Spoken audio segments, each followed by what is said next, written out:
Hi, and welcome to EM Weekly. This is Todd DeVoe, your host, with a special guest, Steve Detwiler from, well, right now he's working in Miami in emergency management. So, Steve, why don't you just start off by telling us a little bit yourself and what you do and your background? Well, like you said, I work in Miami right now. I work for the Miami-Dade County Office of Emergency Management. The technical title I have is the whole community recovery planner. Basically, I'm responsible for the recovery program that includes working with the state and the federal government when we have a federal disaster declaration and public assistance and individual assistance are involved. I also get involved in the maintenance of the recovery plan and the 12 recovery support functions that we have, as well as the post-disaster redevelopment plan, and also are working with our regulatory and economic resources department on the maintenance and update of the comprehensive development master plan, which is basically our more or less our urban plan for the county. I'm also responsible for the public-private partnership for Miami-Dade County. That includes working with our private sector partners before, during, and after a disaster. It mainly involves sending out information on a regular basis, communicating with our partners, letting them know what's going on, training them to be better prepared for disasters, and also maintaining ESF 18, which is our business and industry seat within the Emergency Operations Center. I'm also responsible, or I share that role with my counterpart. I'm the infrastructure branch director for EOC activation. So I'm responsible for basically our infrastructure-related agencies such as Public Works, Solid Waste Management, Regulatory and Economic Resources, our Parks and Open Spaces Department, and our ESF 18, Florida Department of Transportation, basically the agencies that make sure that we have our overall infrastructure impact or recover as quickly as we can. This includes like our power company, so Florida Power and Light, and also our water and wastewater agency, which is Water and Sewer Department for Miami-Dade County. Wow, and you have a lot of hats on. So, so a couple of conversations that we've had in the past, and I kind of want to get into that. And then I want to delve in a little bit more about the public-private partnership and how that helps out with recovery. But I want to start off with, what do you think the future of emergency management is, and specifically with some of the education programs and whatnot? And kind of give your background with the IAEM a little bit, and it's the International Association of Emergency Managers. Kind of what some of the work you've done with them and the education process. Okay. Well, in general, in terms of the future of emergency management, it's probably going to go more towards a lot more planning, a lot more resiliency, especially resiliency planning. It's probably going to be the biggest issue that we deal with in the 21st century. Climate change, whether you believe in it or not, it's going to happen. Miami-Dade County is especially vulnerable to climate change in terms of sea level rise, temperature increases. We're already very, in terms of South Florida, we're very proactive in terms of this. That we take it very seriously. We've had certain our municipalities are, either elevating their whole city or elevating parts of their city, or, as in the case of Miami Beach, they're buying pumps so they can pump out the seawater. In terms of storm surge, in terms of the high tide that come into the city. We're already experiencing some of these effects now.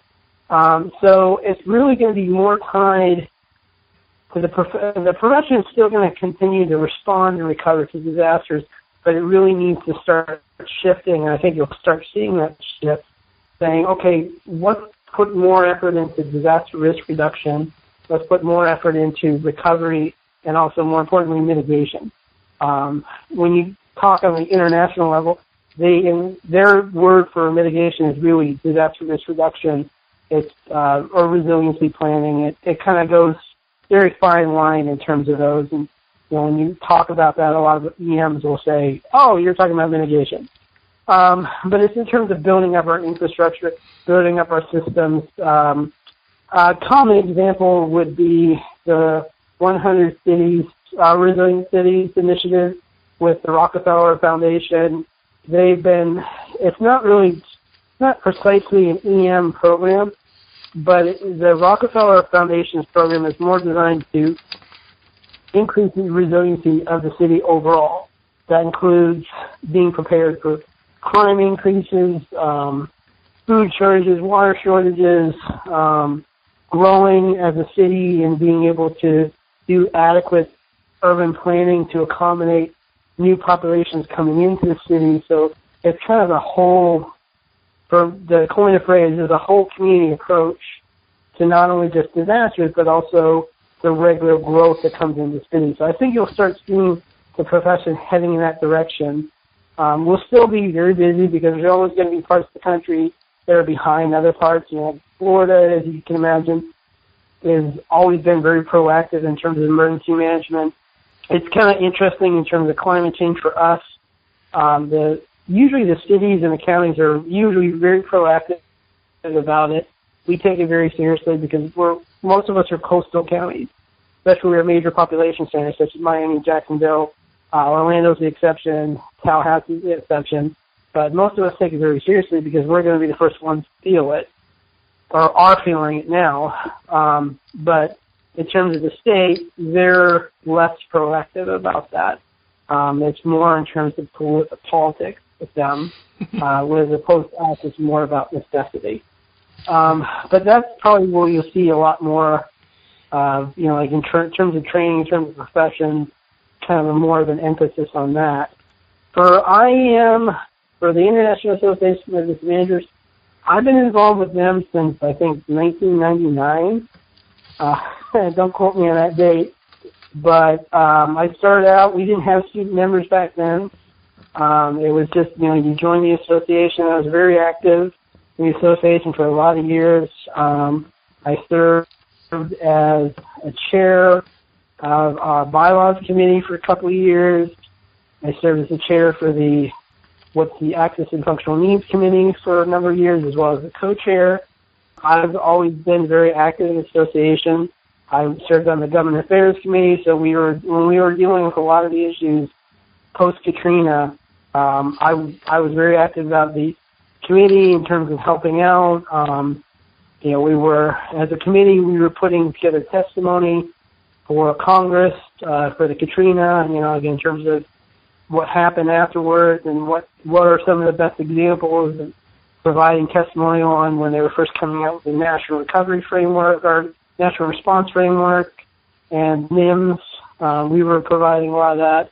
I was also on, when NIMS was first created, IEM put together basically a special committee to not only look at the documents, but also provide expertise and comments back to the association, basically as more or less the association's subject matter expert. So me, as well as a number of other emergency managers sat on that committee, and we were basically the experts, a relative term to the association, and we would provide comments back, and then we would also provide comments to FEMA. So FEMA would come to us and say, well, what's the local emergency management perspective? And then we would be responsible for commenting on the document and giving comments back to FEMA in a timely manner.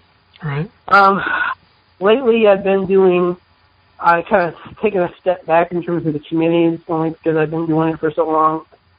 More dealing with the IEM Dispatch, which is their new e-newsletter. So every Tuesday I get an email, and I provide articles for posting on that as the editor of the Emergency Manager's Weekly Report, which is what I've been spending a lot more of my time on than I have in previous years, only because it can take up a lot of my time. And in terms of education, one of the things I've seen in the profession over the last probably 10 years is more of an emphasis on education. When I first came in the profession, most of the jobs that are out there just required a high school diploma. Right. Only a couple required kind of a college education. I was lucky I had a college education. I came into it. And then over the last 10 years, I've seen the transition where everybody was requiring a college education.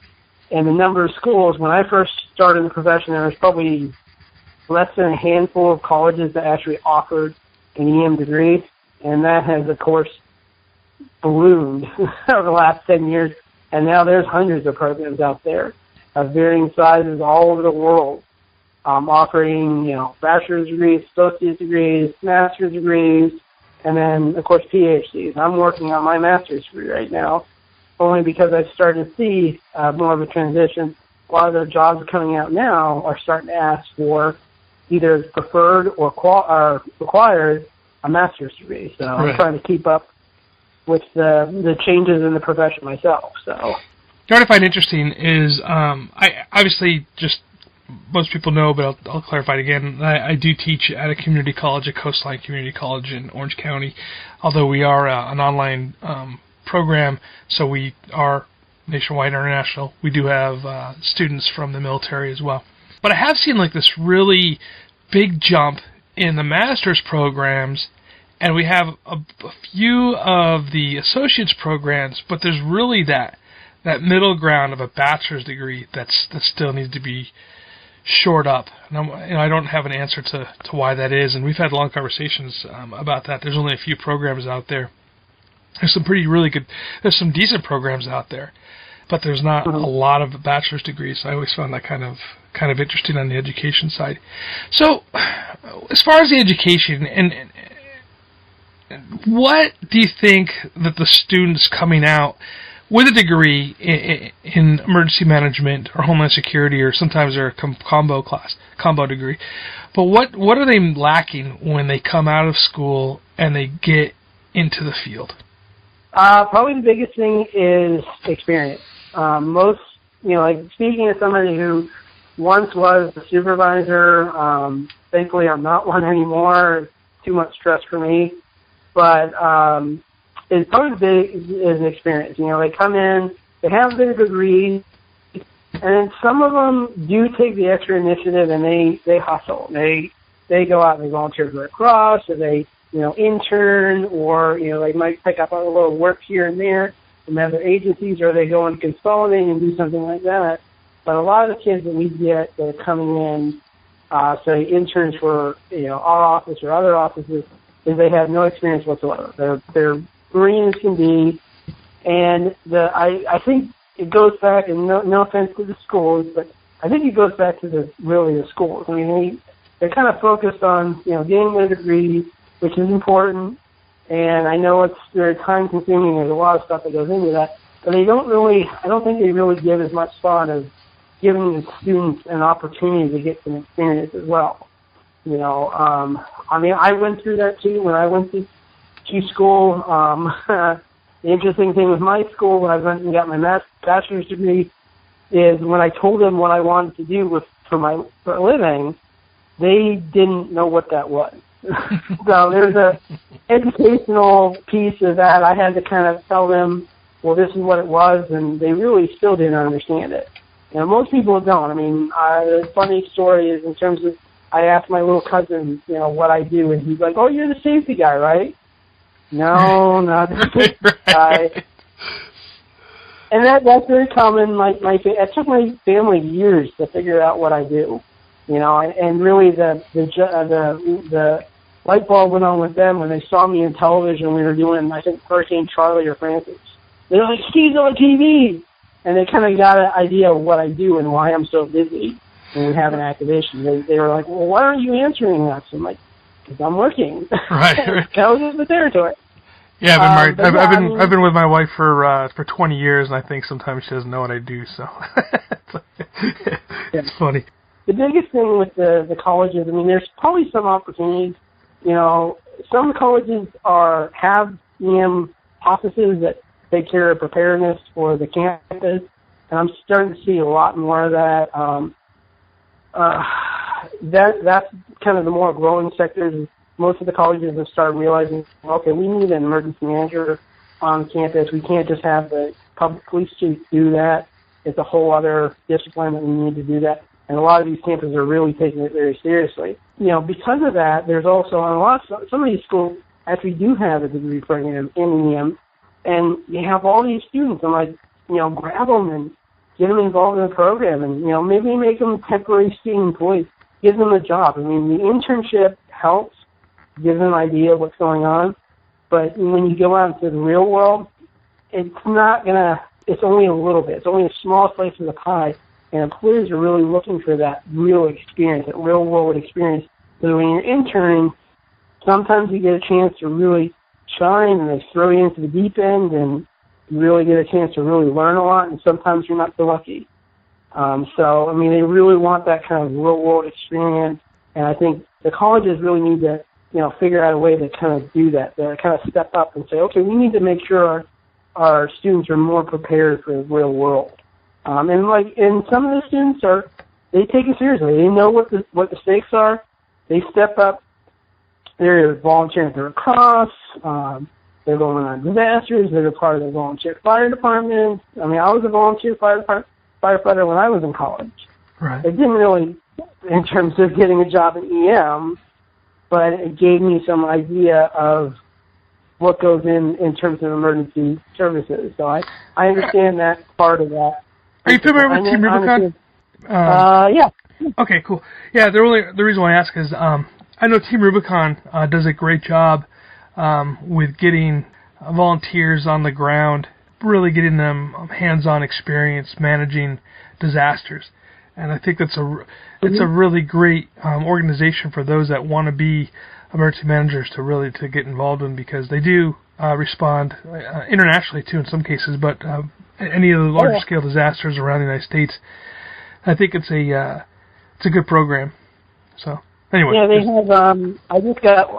Somebody told me they have Operation Hermes over in Greece right now. They're providing assistance at refugee health clinic.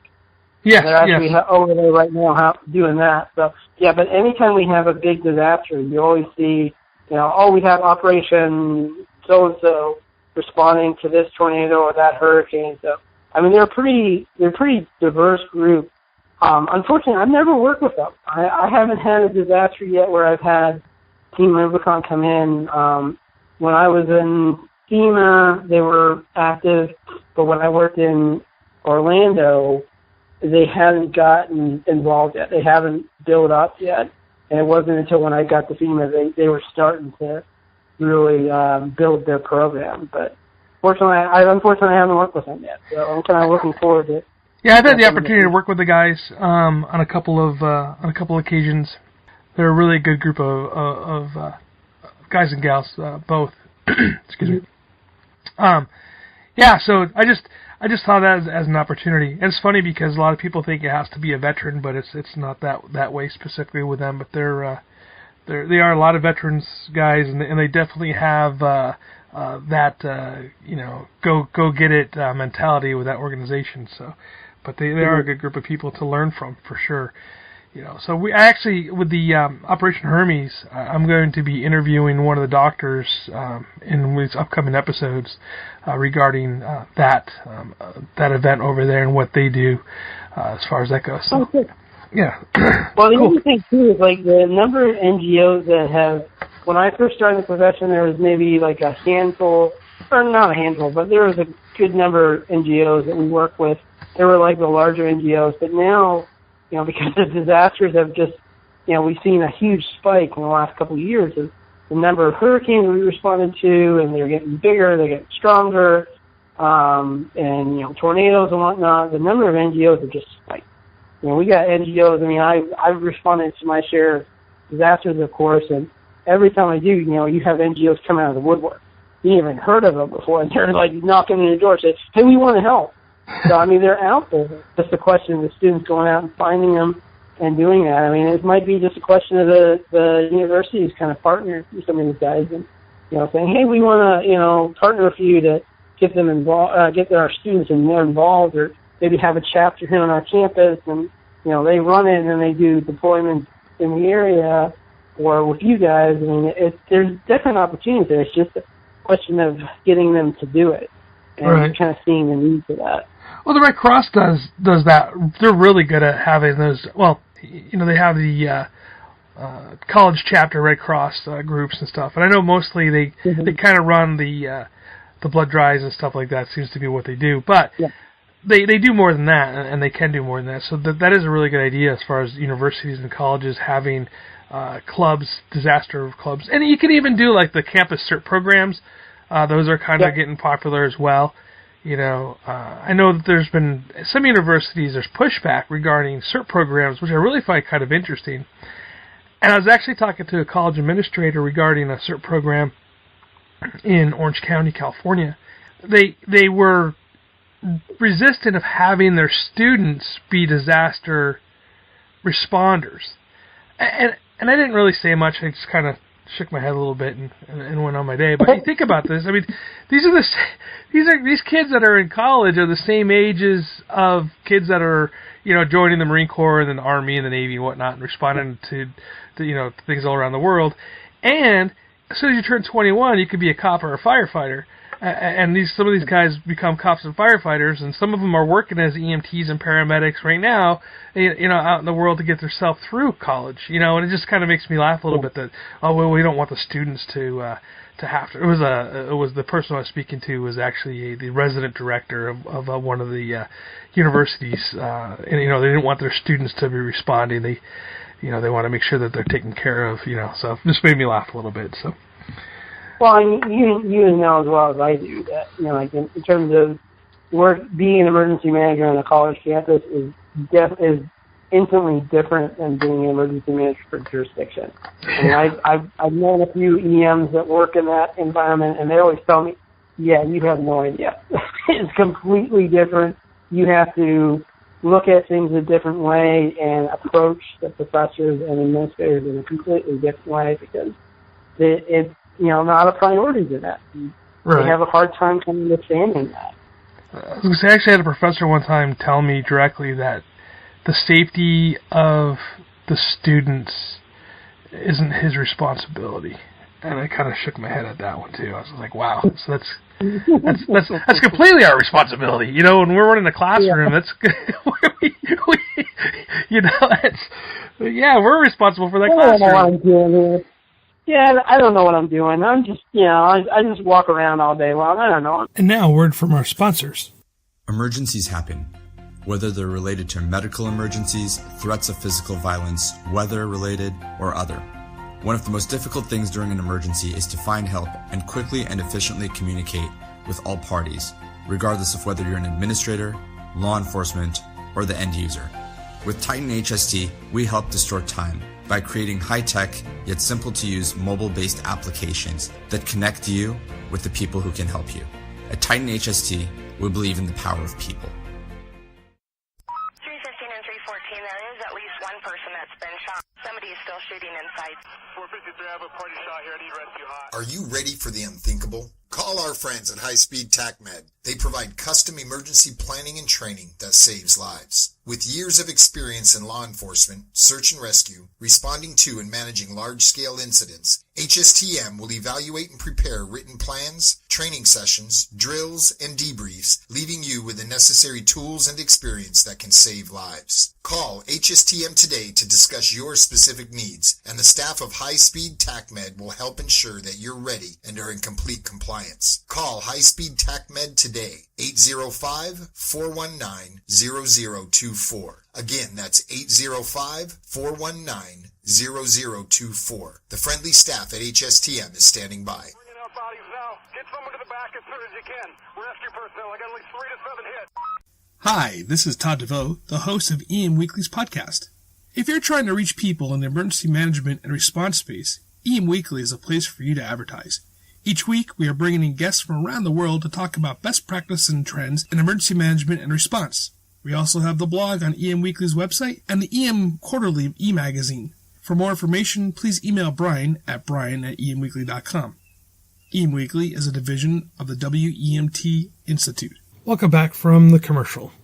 So what kind of jobs do you see? I mean, I know, you know, everybody who goes into emergency management, I shouldn't say everybody, the vast majority of people always think of, you know, working for a city or a school district, maybe some sort of municipality, maybe a fire department, police department, whatever. But what kind of jobs else do you think that are out there for people that are interested in becoming emergency managers? Well, I'm gonna lapse into. It's not a real political analogy. It's just kind of an observation in terms of somebody who's been in the profession for like probably like 17 or so years. Traditionally, I started out as a consultant. I actually worked as a consultant for like 2 years, and I worked in D.C. So we were working with the U.S. Army Corps of Engineers, FEMA. We worked with the District of Columbia, and then we also did a little bit of work with the Office of Homeland Security in the White House before it became the Department of Homeland Security. So historically, in terms of consultants, because right now consultants, there's only a few consultants. There's only a few businesses that actually do consulting. There's a lot of smaller ones, but like the larger ones where I used to work, there's only a couple that have left these days, because a lot of that, especially, and this is where the political side gets into play. In terms of EM, generally speaking, in a broadest sense, usually the Democrats are more apt to hire a large EM bureaucracy like FEMA, like local government. They like to hire government employees for that. And then usually the Republicans, they like to keep government, of course, very small, and they like to hire consultants to supplement that. So it's we're waiting to see how this plays out. And, you and I talked about this in terms of the new FEMA administrator. It depends on who the new FEMA administrator is going to be. Obviously, when Administrator Fugate was there, he had, he did a big rebuilding program for FEMA. And he didn't have a whole lot of consultants in headquarters or in the region. There's a couple. We did, I worked in Region 9 for 3 years. So we had, we did use consultants from time to time, but it was just kind of supplementing because we were already busy. We didn't have the time to kind of work on this plan or work on that plan, but very minimum. So it's going to depend. So, consulting is a good way. Like the bigger firms, like I said, they will take you in when you first get started, and they will work you to death. But it's good because you pick up a lot. A lot of the folks I got started with, that's what happened to them. We had one who was actually coming into the company where I worked, and she had a background in environmental sciences. And said, "Oh no, you're going to be emergency management now." And she grabbed hold and she held on, and it wasn't her cup of tea, but she enjoyed it. She got bit by the bug, and she's still doing it today. And that was close to like 17 years ago, and she's still doing it. It just depends on where we see the profession goes. If we see kind of more of an outsourcing from the federal level, we'll start seeing that. But they start pushing out, and a lot of that is tied to the grants. Right now, the last couple of years, grants have been kind of shy. They haven't really had a lot of grants. They've been pulling back a lot of the grants because the idea was with the grant programs for like Homeland Security and whatnot is to fund it for such a time and then let locals and state take over.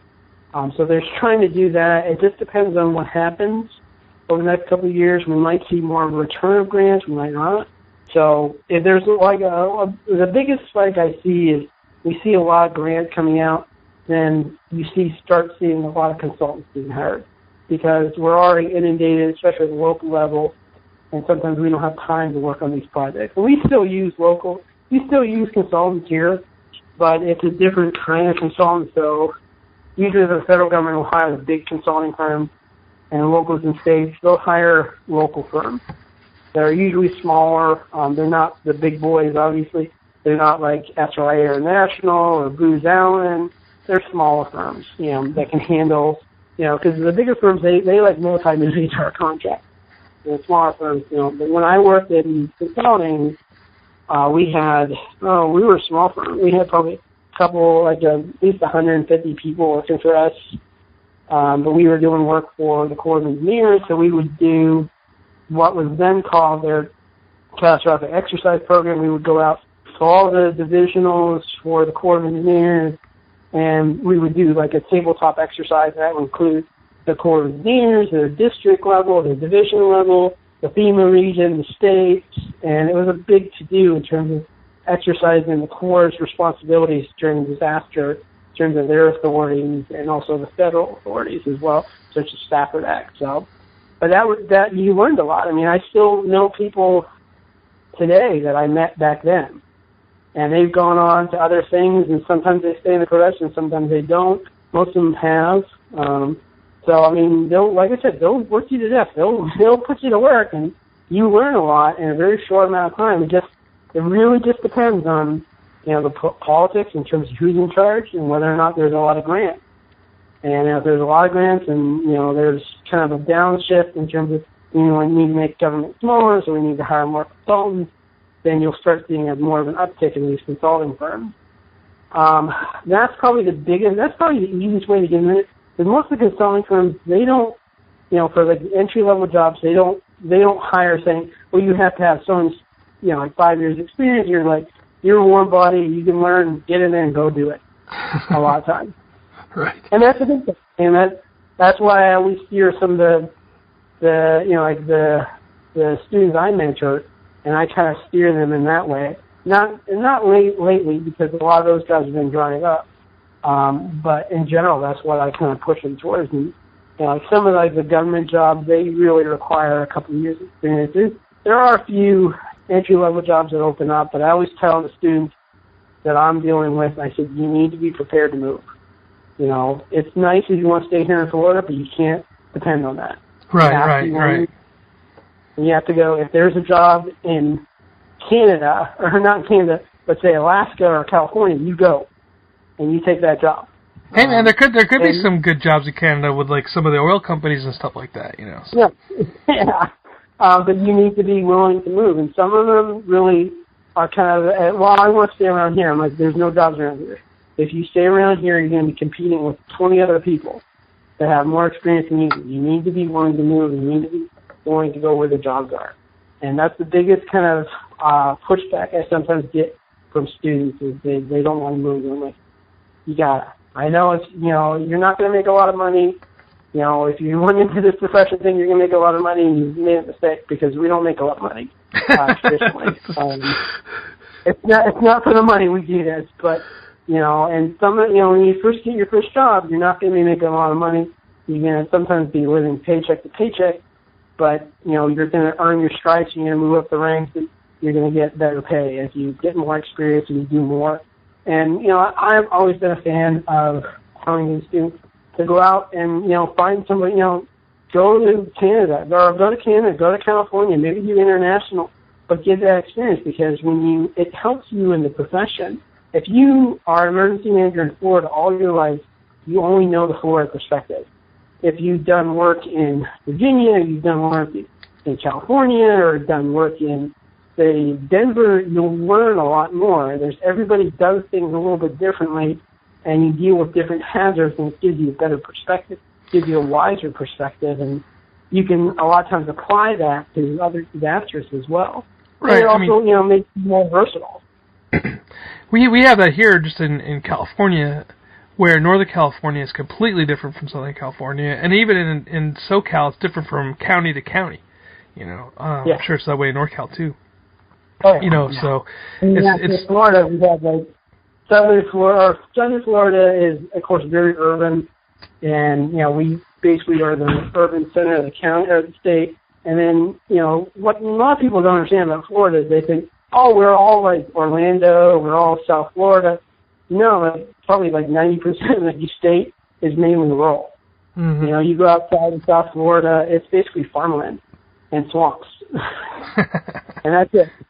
And our population is very sporadic. It's not, except with the exception of, say, Jacksonville, South Florida, Central Florida, and Tallahassee is a population center that's really not a big population center. It's very small compared to the other population centers of Florida. And most of the other states is just rural areas.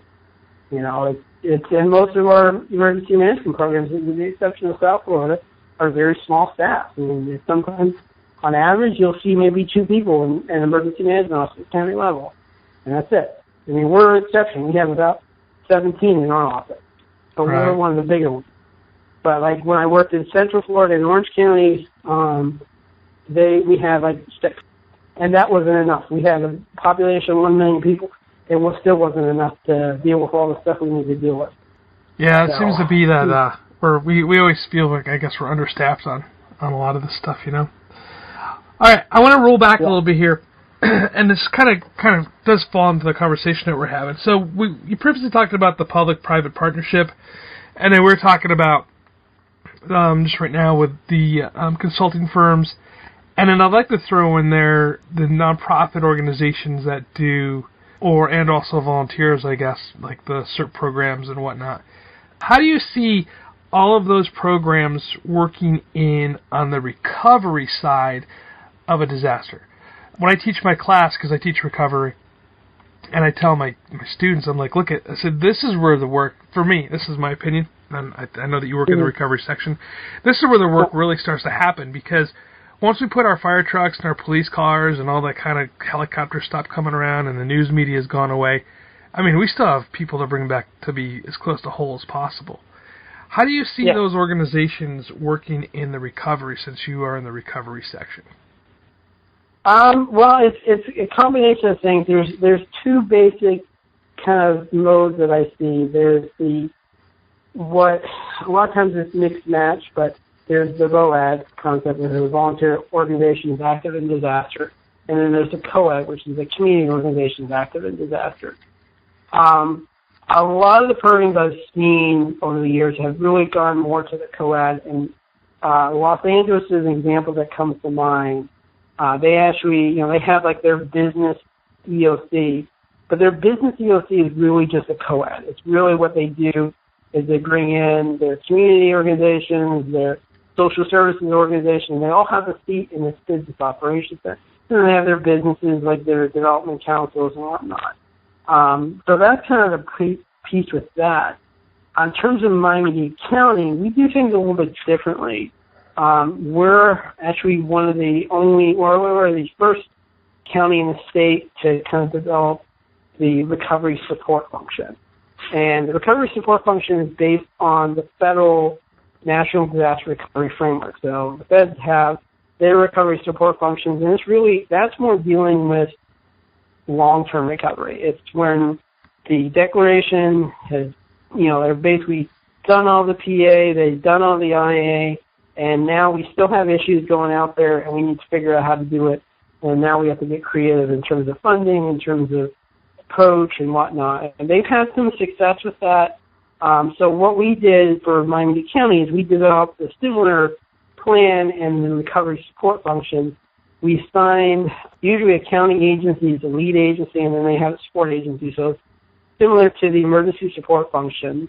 And then right now we just got all the recovery support functions signed, and my goal for this year is to start doing tabletop exercises and exercising those plans and kind of weeding out in terms of how we're going to respond. So the idea is that we would have the recovery support functions. They would work in what we call the recovery operations center, which 9 times out of 10 is going to be like a virtual environment. So we have our own web EOC board specifically for recovery with the positions, and they would call in probably every week or so, depending on the size of the disaster, and we would activate the recovery plan normally during the intermediate recovery period. So short term is when we transition from response to recovery. We're starting to shut down the EOC, and intermediate is when we start ramping up the recovery operations center. So they would, operate, they would dial into a conference call. We would do situation report, depending on, how active they are. So it could be every day, it could be every week, and then we would do an instant action plan, what we call a recovery action plan. We set up our priorities and objectives for that operational period. And the operational period, of course, could be, every 12 hours, but more likely it's going to be maybe every week or every month. Just depends on what we're dealing with. And then if we had something go wrong or we needed to transition into long-term recovery, then we would activate the preliminary post-disaster redevelopment plan. And we would transition the recovery support functions into technical advisory committee.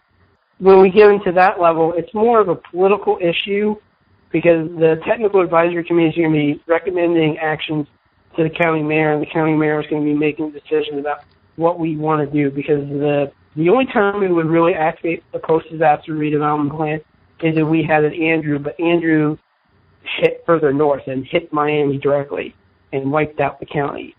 That's the only time we really would activate the PDRP, because that's really basically a catastrophic disaster, and now we have to rebuild the community from scratch. Right. Hopefully we never have to do that. I'm hoping we never have to do that. I don't want to be here when we do that. That's going to be a challenge for sure. But for California, that would be the 8.0 earthquake on San Andreas Fault, which would really rip the California a lot, and would be a lot of that going on. Yeah. And then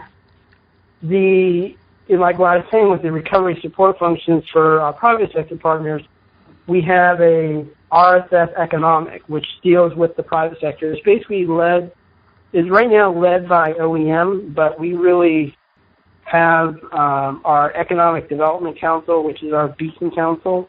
They're quasi-government. They get some funding from the county. They're basically in charge of bringing businesses in and retaining businesses within the county. So they're going to be working with a whole host of different private sector partners, mainly like our Chambers of Commerce, our Small Business Development Center, a couple other organizations to make sure we're putting in place policies to say we need to keep the businesses here. If there's a disaster and, say, one industry is wiped out, how do we retrain those employees so they can still find work? Or how do we help the businesses that no longer have a market for their products?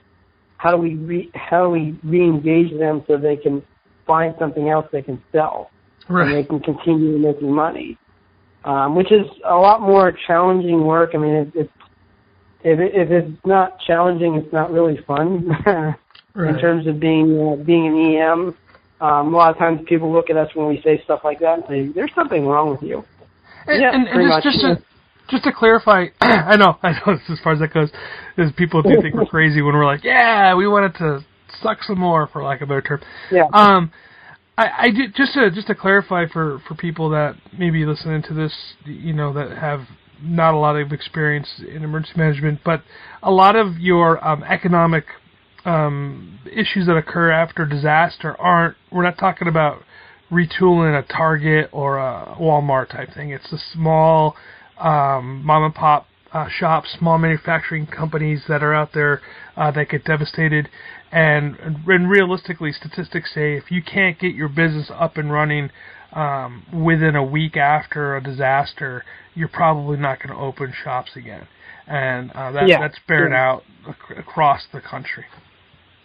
Yeah, and most of our businesses in Miami-Dade County are predominantly small businesses. You wouldn't think that, and then there are not only small businesses, but a large share of our businesses are actually agriculture related. Because a lot of people look at Miami-Dade County and say, "Do you have agriculture?" I'm like, "Yeah, actually we have agriculture."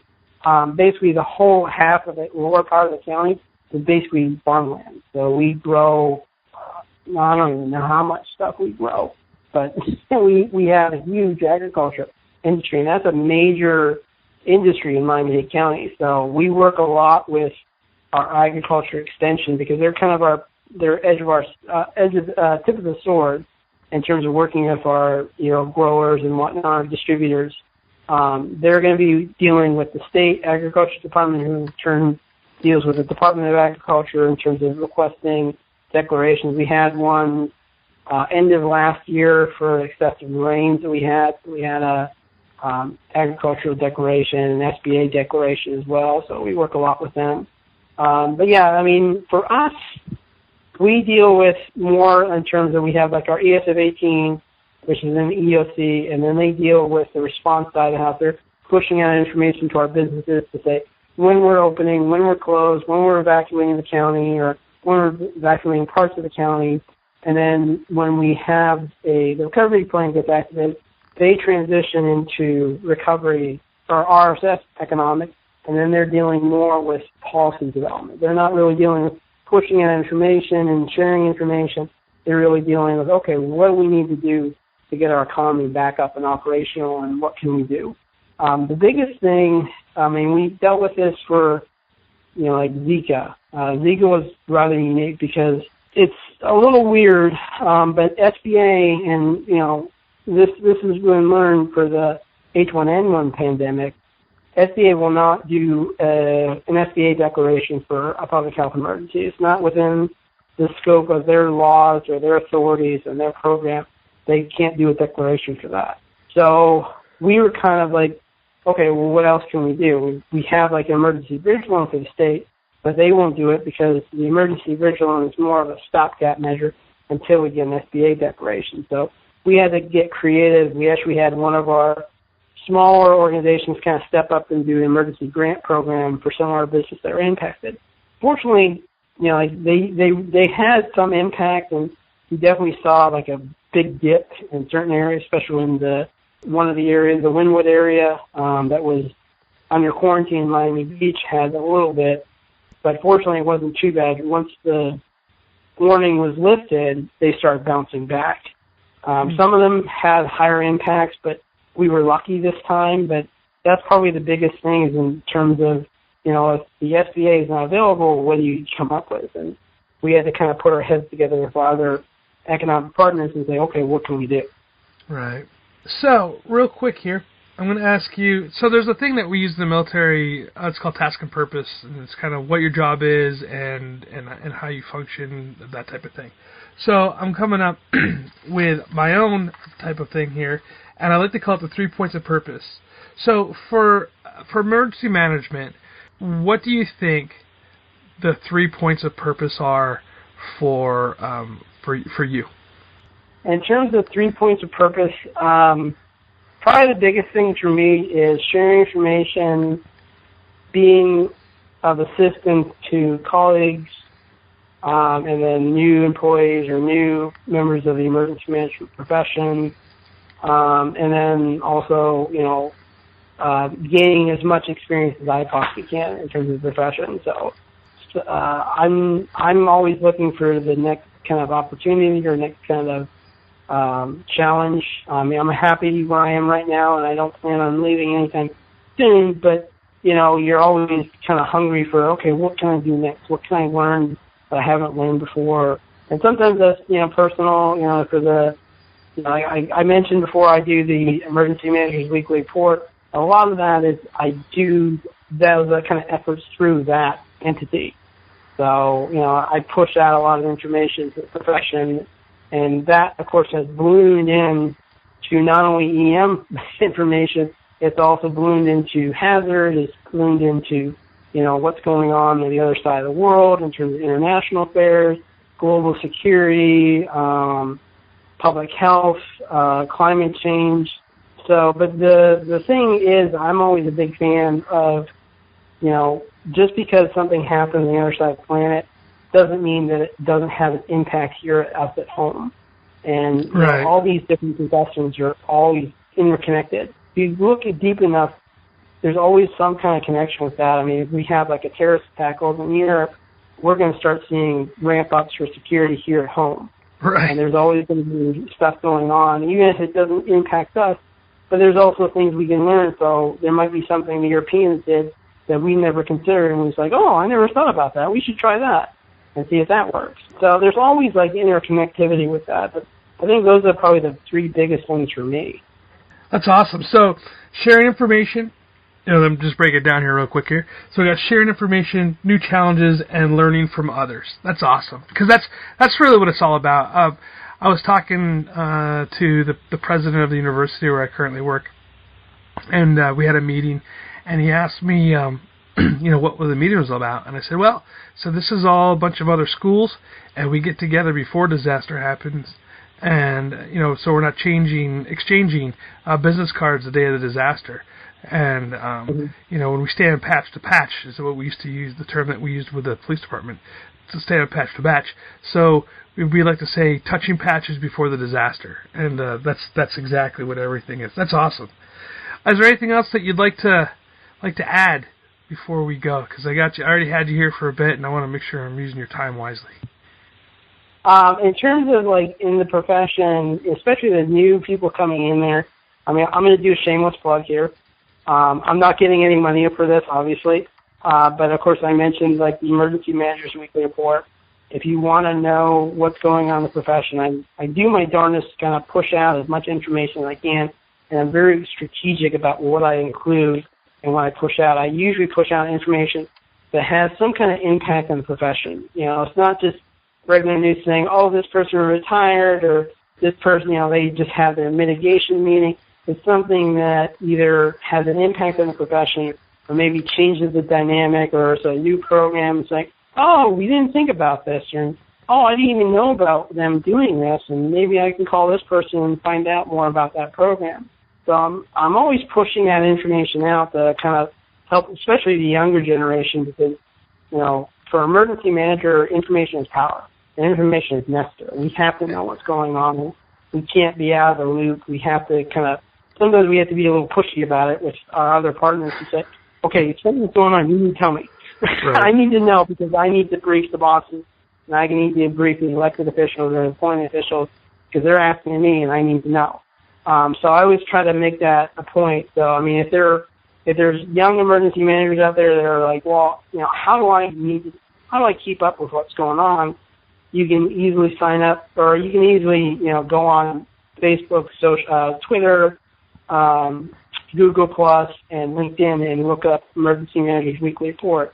And I have, like, all those social media pages, as well as the weekly publication that goes out as well, and that'll have a combination of everything you possibly can need. And, you know, I don't get everything, obviously, because, you know, I'm not a computer, but I try to get as much information as I can in there and jam it in there, and hopefully there's something in it that they enjoy or find useful. And we'll put links to that in the show notes as well. So if you're looking for this information, it'll be down in the show notes as well. That's awesome, Steve. So much. Well, thank you so much for being here on this. Well, for us out here in California, it's a beautiful winter day, and for the rest of the country, I don't know how it's doing. But you will be hearing this in the spring, so I guess it'll be better for everybody. And it was so great talking to you again and sharing information, and I'm excited about having you here, sir. Everybody, that was Steve Detwiler with Miami-Dade County Office of Emergency Management. Great guy, great resource. And again, Emergency Manager Weekly Report is the product that he puts out, and it's a great place to start. So again, thank you for joining us at EM Weekly, and until next time, stay safe.